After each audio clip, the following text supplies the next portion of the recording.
Gold trusted gold buyers తాకట్టులో ఉన్న బంగారాన్ని విడిపించి ఈ రోజు ఉన్న మార్కెట్ ధరకే కొనబడును.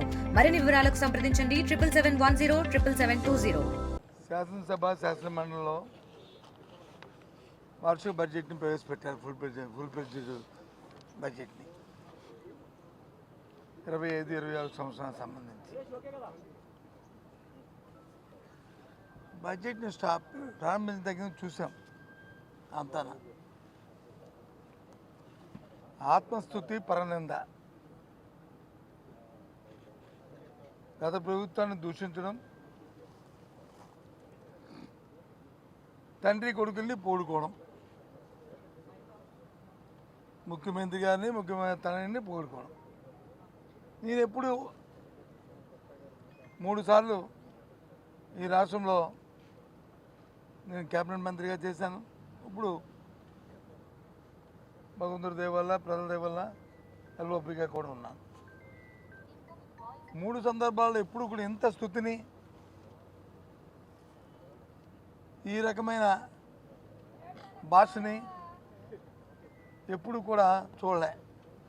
చాలా దురదృష్టం ఈ సాంప్రదాయం, ఈ సంస్కారం, ఈ సాంప్రదాయం. ఎందుకు మరి అన్నిసార్లు ప్రమోట్ చేసుకోవాల్సిన అవసరాలు, ఆ పేర్లు చెప్పుకోవాల్సిన అవసరాలు వస్తున్నాయో మాకు సరే. వాళ్ళు ప్రభుత్వం వాళ్ళకి ఇచ్చిన అవకాశాన్ని ఆ విధంగా వాళ్ళు దుర్వినియోగం చేస్తున్నారు, సద్వినియోగం చేసుకుంటున్నారు అనేది రాష్ట్ర ప్రధానికమే ఆలోచించమని కోరుతున్నాను ముందుగా.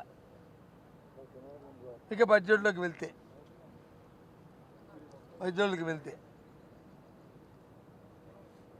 ఏదైతే ఈ ప్రభుత్వం రావడానికి ఆ రోజు వారు ఇచ్చిన వాగ్దానాలు ఏవైతున్నాయో, కూటమి నేతలు సూపర్ 6 కానీ, సామాన్య ప్రధానికానికి కానీ, రైతులకు కానీ,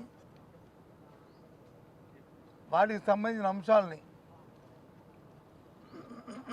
ఏదో అరకొరగ్గా 1-2 తప్ప ఏ ఒక్కడు కూడా లేదు.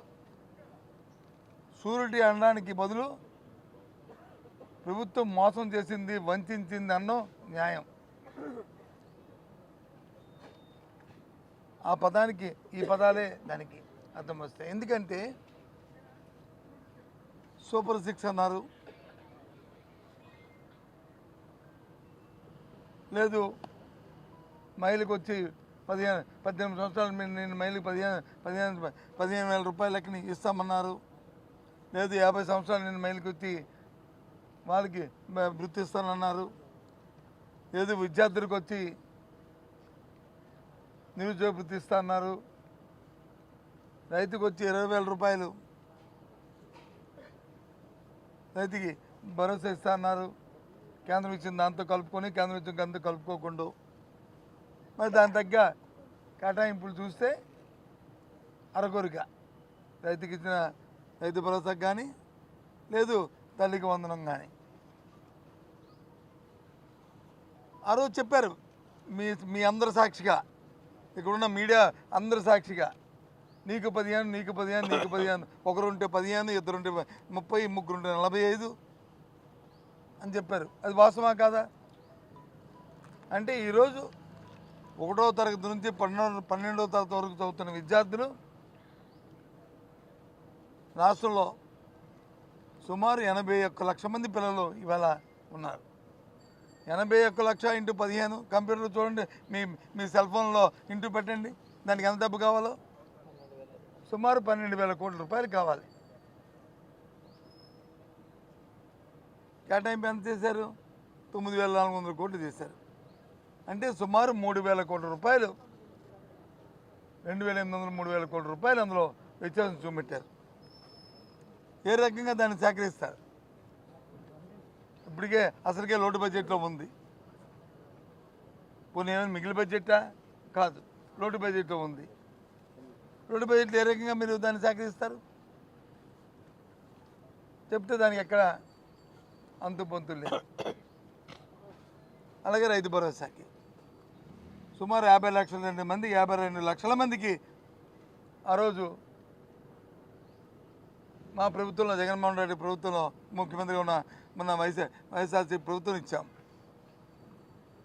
మరి ఈరోజు అంతమందికి ఇవ్వాల్సి వస్తే 20,000 లెక్కని మరి క్యాలిక్యులేట్ చేసుకుంటే సుమారు 11,000 12,000 కోట్ల రూపాయలు కావాలి వాళ్ళకి. మీ కేటాయింపు ఎంత ఉందో మరి చెప్పండి.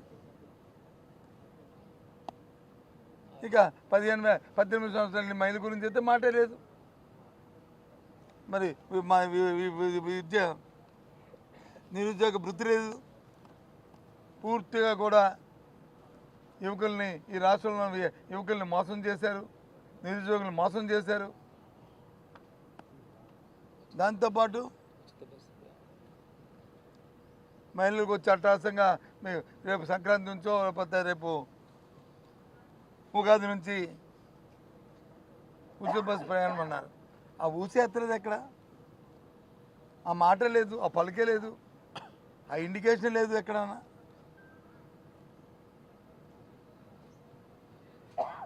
ఇలా చెప్పకపోతే ఒకటి కాదు రెండు కాదు, రైతులకి అయితే మరీ అన్యాయం అండి. అసలు రైతులకు గిట్టుబాటు ధర లేక చాలా ఇబ్బందులు పడుతున్నాయి ఈ రాష్ట్రంలో. అవసరమైనప్పుడు మార్కెట్ ఇన్వెస్టిగేషన్ చేసి వాళ్ళని ఆదుకోవాల్సిన ఈ తరుణంలో గత ప్రభుత్వంలో 3,000 కోట్ల రూపాయలు వచ్చి మార్కెట్ ఇంటర్వెన్షన్ పెడితే అటు మార్కెట్ ద్వారా లేకపోతే మార్కెట్ కమిటీల ద్వారా దాన్ని అవసరమైతే కొనిపించి వాటిని వచ్చి సరసమైన ధరలకు మరి పక్క అమ్మి ఏదైనా వ్యత్యాసం వస్తే ఆ వ్యత్యాసాన్ని ప్రభుత్వం భరించేటట్లు పెడితే ఈ సంవత్సరం ఇప్పుడు బడ్జెట్లో 300 కోట్లు పెట్టారండి. 300 అంటే 300 అంటే ఒక సున్నాయి తీశారు. 3,000 ఎక్కడ, 300 ఎక్కడ? వ్యవసాయ బడ్జెట్లో 8వ పేజీలో ఉంది చూడండి. ఆ రోజు జగన్మోహన్ రెడ్డి గారు మిర్చి రైతుల ఆందోళన, మిర్చి రైతుల బాధని,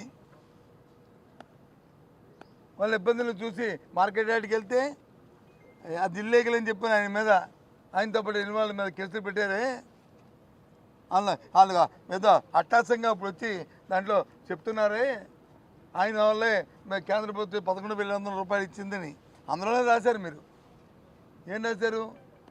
దానికి పర్చేజ్ చేయాలి, దాన్ని వచ్చి కేంద్ర రాష్ట్ర ప్రభుత్వాలు సమానంగా ఆ వచ్చిన ఇంటర్వెన్షన్ వచ్చి సర్దుకోవాలి. ఈ వేదిక నుంచి మీ ద్వారా ఈ రాష్ట్ర ప్రభుత్వానికి డిమాండ్ చేస్తున్నాను, కోరుతున్నాను. 1 కిలో అంటే 1 కిలో, 1 క్వింటాల్ అంటే 1 క్వింటాలు, 1 బస్తా అంటే 1 బస్తా ఈ వాటికి ఎక్కడైనా పర్చేజ్ చేశారా రైతు మిక్స్ రైతులను అడుగుతున్నాను. ఎందుకు చేయట్లేదని అడుగుతున్నాను. ఏమైంది మీ చర్చని అడుగుతున్నాను. ఎంతసేపు పొగుడుకోవడం, ఎంతసేపు జవాలు తడుచుకోవడం కాదు, ఆచరణలో చూపెట్టండి. చూడండి ఎంత అన్యాయమో రైతులది. ఇంకా రేపు ఎల్లుండు 3వ తారీఖు నుంచి ఇంకా సభ ఉంది.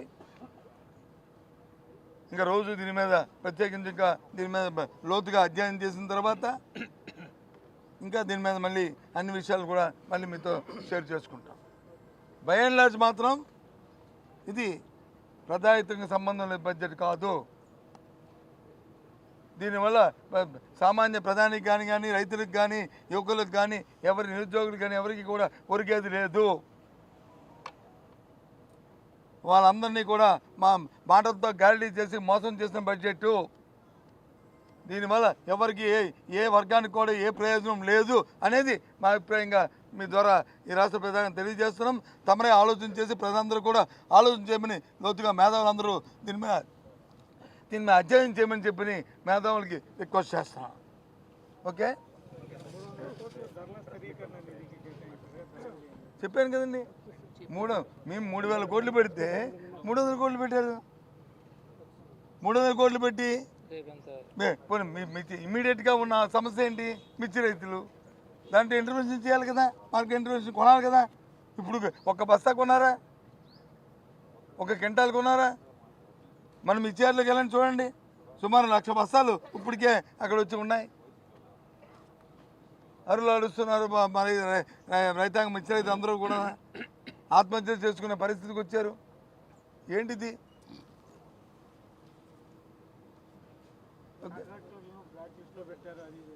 కాంట్రాక్ట్లు ఎవరు బ్లాక్ లిస్ట్ పెట్టారండి చెప్పనండి. 1-2-3 పేర్లు చెప్పాలా? 1-2-3 పేర్లు చెప్తే ఏదో పాసింగ్ రిమార్క్ చేసి ఏదో బుర్ర జల్లేస్తామంటే కాదు. కాంట్రాక్ట్లు ఎవరు బ్లాక్ లిస్ట్ పెట్టారు? ఎవరైతే ఏ కాంట్రాక్ట్ అయితే ఎవరైనా తప్పుగా చేసి లేకపోతే నాణ్యతలో లోపం ఉండి వాళ్ళు ఎవరు ఉంటే వాళ్ళు పెడతారు. కానీ ఎందుకు పెడతారు కాంట్రాక్టులని? ఇన్ టైంలో చేసి నాణ్యతతో చేస్తే ఎందుకు పెడతారు ఎవరైనా సరే? ఎవరు పెట్టారు చెప్పండి. ఏ కాంట్రాక్ట్ని బ్లాక్ లిస్ట్లో పెట్టారో పెట్టమండి. ఇంతెందుకు ఇంకా చెప్తాను మీకు. ఇవాళ మూలధనం గురించి వచ్చి క్యాపిటల్ ఎక్స్పెండిచర్ గురించి ఒక పేజీ పెట్టారు. రేపేనని చెప్తాను క్యాపిటల్ ఎక్స్పెండిచర్ గురించి. ఏంటి క్యాపిటల్ ఎక్స్పెండిచర్కి దాన్ని ప్రజలకు తెలియనట్టుగా, మనం అయితే అమాయకుల్లాగా, మనకి దాని మీద అవగాహన లేనట్టుగా అంటే అర్థమయ్యేటని కూడా పెట్టారు. ఓ రైతు అంట పొలం కొనుక్కుంటాడంట, కొనుక్కుంటూ అందులో వచ్చి నువ్వు తప్పుకుంటాడంట, దాన్ని అన్నీ చేస్తే అది క్యాపిటల్ ఎక్స్పెండిచర్ అవుతుందంట, దాని నుంచి వచ్చే ఫలం అవుతుందంట అని. Yes, agree. అది మా అందరికీ తెలిసిన విషయమే, ఇదేం కొత్త విషయం కాదు. కానీ మీరు ఇచ్చిన ఈ బడ్జెట్లో క్యాపిటల్ ఎక్స్పెండిచర్కి దేని మీద మీరు పెట్టారు చెప్పండి? మేము పెట్టాం. గత 5 సంవత్సరాలు పెట్టాం. ఈ రాష్ట్రంలో పోర్టులకు కానీ జెట్టీలకు కానీ ఆదాయాలు సమకూర్చే ఆ వనరులు చేశాం ఉదాహరణకి. కాదా? ఉంది కాబట్టి ఆ డిస్కషన్లో అవన్నీ మాట్లాడదాం నీకు. Okay, thank you. మరిన్ని వీడియోస్ కోసం ఛానల్ ని సబ్స్క్రైబ్ చేయండి. లేటెస్ట్ అప్డేట్స్ కోసం వాట్సాప్ ఛానల్ ని ఫాలో అవ్వండి. అండ్ లింక్ డిస్క్రిప్షన్ లో ఉంది.